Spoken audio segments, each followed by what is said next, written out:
இனிய தமிழமுது நேயர்களே, அனைவருக்கும் இனிய மாலை வணக்கங்கள். இன்றைய தினம் ஒவ்வொரு விஷ்ணு சஹஸ்ரநாமம், லலிதா சஹஸ்ரநாமம் எது எடுத்தாலும் அதில் இறுதியாக பலஸ்ருதி என்று ஒரு பாகம் வரும். அதனுடைய பொருள் என்னவென்றால், இதை படிப்பதனால என்ன பலன் என்று. அந்த மாதிரி நாராயணியம் என்ற ஒரு அருமையான ஒன்று இருக்கிறது. அது பாகவதம் என்ற நூலினுடைய ஒரு பிழிந்த அந்த சாறு, அதுதான் அதில் இருக்கிற எல்லாவற்றையும் மிக பிரீஃப் அண்ட் கிளியர் என்று சொல்வார்களே, அந்த முறையிலே அதை எளிமைப்படுத்தி செய்திருக்கிறார்கள். அதிலே நிறைய பேருக்கு நான் முன்னாலே சொன்னதெல்லாம் போல அந்த மாதிரியான நூலை படிப்பதனால் என்ன வரும் என்பதுதான் நம்முடைய இன்றைய கேள்வி. அது பலசிறி என்று தனியாக அவர்கள் வைக்கவில்லை என்றாலும், நாம் அதனுடைய முன்னூலிலே என்ன மக்களுக்கு அது பயன்பெற்றிருக்கிறது என்பதை பற்றி ஒரு பாகத்தில் இருக்கிறது. அதை படித்தால் நமக்கு தெரியும். நான் சுருக்கமாக சொல்கிறேன். அந்த பட்டத்திரி அவர்களுக்கு ஏற்பட்ட அந்த வாத நோயிலிருந்து வெளியே பெறுவதற்காக அவர்கள் அந்த குருவாயூரிலே சென்று அங்கே இருந்து, அதில் முக்கியமாக கிருஷ்ணனுடைய பிறப்பிலிருந்து அவர்கள் மிக அருமையாக சொல்லியிருக்கிறார்கள்.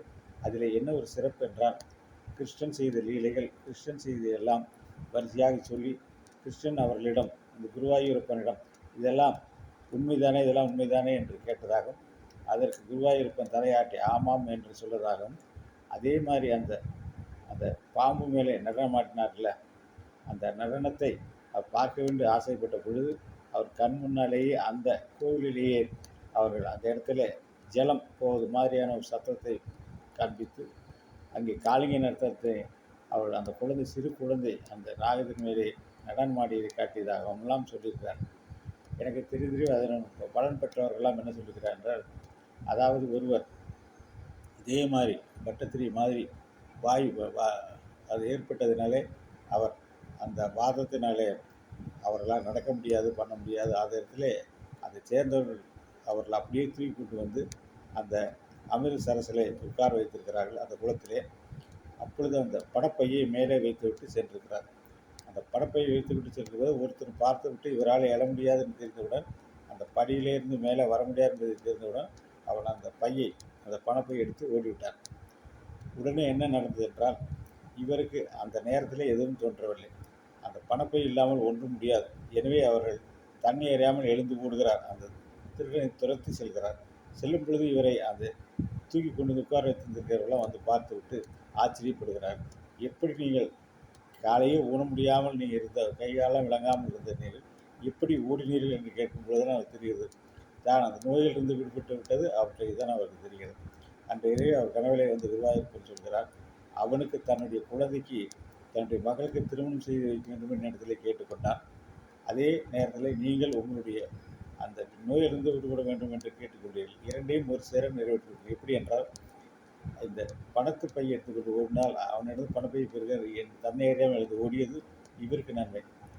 அவனுடைய குழந்தைக்கு திருமணம் செய்து கொள்வதற்காக அவன் பணத்தை தேடிக்கொண்டு வந்ததில் பணப்பையை கேட்டது அவனுக்கு ஒரு நன்மை. நான் 2 பேருடைய அந்த கேட்டுக்கொண்ட வரத்தையும் நான் திருப்தி செய்தேன் என்று சொன்னதாக அதில் முதலாவது குறிப்பிடுகிறான். அடுத்ததாக என்ன குறிப்பிடுகிறார்கள் என்று சொன்னால், அடுத்ததாக ஒருத்தன் அவன் தன் கையிலே அவன் தோட்டத்தில் விளைந்த அந்த தேங்காய் இலையெல்லாம் போட்டுக்கொண்டு எடுத்து வருகிறான். எடுத்து இந்த ஆலயத்து, குருவாயூரப்பன் ஆலயத்துக்கு கொடுக்கலாம் என்று வருகிறான். வந்த நேரத்தில் அதை பிடிக்கிக் கொண்டு அவர்கள் ஓடுகிறார்கள். ஓடுகிற பொழுது இவன் அந்த இடத்துல நின்று அதெல்லாம் கோயிலுக்கு காணிக்கையாக கொடுக்கக்கூடியது என்று சொல்கிறான். அந்த திருடர்கள் கேட்கிறார்கள், அதில் மட்டும் இதில் என்ன முக்கியமானது என்ன இருக்கிறது என்று கேட்கிறார். சிறப்பானது என்ன என்று கேட்கிறார். இதெல்லாம் கோயிலுக்கு கொடுக்கறதில்லை, ஏதாவது கொம்பு முளைச்சிருக்கான்னு கேட்கிறார்கள். அவர் சொல்கிறார், வந்து பார் என்கிறார். அதே மாதிரி திருடர்கள் அவரை கூட்டிக் கொண்டு போய் அங்கே வைத்து அந்த தேங்காயை கொட்டுகிற பொழுது அந்த தேங்காயிலே கொம்பு முளைத்திருக்கிறது. இன்றைக்கும் அந்த கோயிலில் ஒரு பகுதியிலே அந்த கொம்பு முளைத்த தேங்காயை அதை கட்டிவிட்டுகிறாள் என்று சொல்லியிருக்கிறார்கள். அடுத்ததாக இதே மாதிரி ஒரு தம்பதிகள், அந்த தம்பதிகள் எல்லாமே கழுத்தில் ஏகப்பட்ட நகைகளை போட்டு அவர்கள் குருவாயூரப்பனை சந்திக்க வருகிறார். குருவாயூரப்பனை சந்திக்க வரும் பொழுது அவர்களுடைய தோட்டத்தில் இருந்து தேங்காய் முடித்து கொண்டு வருகிறார். அப்பொழுது அந்த இடத்துல ஒரு இடத்திலே சென்று பார்க்கின்ற பொழுது திருடர்களாம் அந்த இடத்துல இருக்கிறார்கள். அந்த திருடர்களை இவர் வண்டியில் உட்கார வைத்து எடுத்துக்கிட்டு போன அந்த அந்த வண்டி ஓட்டியவன் அவர் திருடனுக்கும் அவனுக்கும் ஒரு சம்மந்தம் இருக்கிறது. அவன் நேராக அந்த வண்டி ஓட்டி கொண்டு திருடர்கள் இடத்திலே போய்விட்டான், ஒரு குடிசை இடத்துல. அப்பொழுது அந்த இடத்துல இருக்கிற பொழுது இவனுடைய மனைவி சொல்கிறார், அந்த கணவானுடைய மனைவி, நான் என்னுடைய நகை போராவதையும் உன்னிடத்திலே கொடுத்து விடுகிறேன், எல்லா நகையும் வாங்கி கொண்டு நீ எங்களை மட்டும் உயிரோடு மட்டும் விட்டு விடு என்று சொல்கிறார். சரி என்று சொன்ன பொழுது அதற்கு பின்னாலே திடீரென்று அந்த திருடர்கள் இடத்திலே ஒரு பஸ் வருகிறது. அந்த பஸ்ஸில் இருக்கிறவர்கள் கூப்பிடுகிறார்கள், இந்த குருவாயூரப்பன் சன்னதியை கூப்பிடுகிறார். அந்த இடத்துல வந்து லைட் எடுத்து பார்த்தவுடன் அந்த திருடர்களும் இந்த வண்டி ஓட்டி இறங்கி ஓடி விடுகிறார்கள். எனவே அந்த பஸ்ஸில் ஏறி அங்கே இறங்கி குருவாயூரில் இறங்கி அவர் சன்னதியிலே போய் படுத்துக் கொள்கிறார்கள். படுத்து கொண்டதுக்கு பின்னாலே காலையிலே வந்து பார்த்தோம்னா அந்த அர்ச்சகர் வந்து எழுப்புகிறார். எழுப்பி உங்களை குருவாயூரப்பன் என்னை சொல்லி அழைத்து கொண்டு போக சொன்னான் என்கிறார். அவர்கள் போன உடனே அந்த இடத்துல மறுபடியும் பார்த்தீர்களானால் அந்த இறைவனுடைய சன்னதியிலே ஒரு பை வைக்கப்பட்டது. அந்த பையை எடுத்து பார்த்தால் அவர்கள் இந்த பையை விட்டு திருடர்கள் ஓடிவிட்டதனாலே அந்த இறைவன் அந்த நகை அப்படியே வந்து கொடுத்திருக்கிறான் என்று அதில் காண்பித்திருக்கிறார். இம்மாதிரியான ஏகப்பட்ட சம்பவங்களை காண்பித்து குருவாயூர்னாலே ஒரு எவ்வளவு பேர்கள் நினைக்க முடியாத எண்ணிக்கையில் உடல் நலிவு பெற்றவர்களாம் நன்றாக உடல்நலிவு பெற்றுகிறார்கள். உதாரணம் முன்னிலையே கூட நான் சொல்லியிருந்தேன், எனது மேற்பட்ட ஒரு அதிகாரி, அவர் பொது மேலாளர் அவர்கள், அவருடைய பர்சு காணாது போய்விடுகிறது.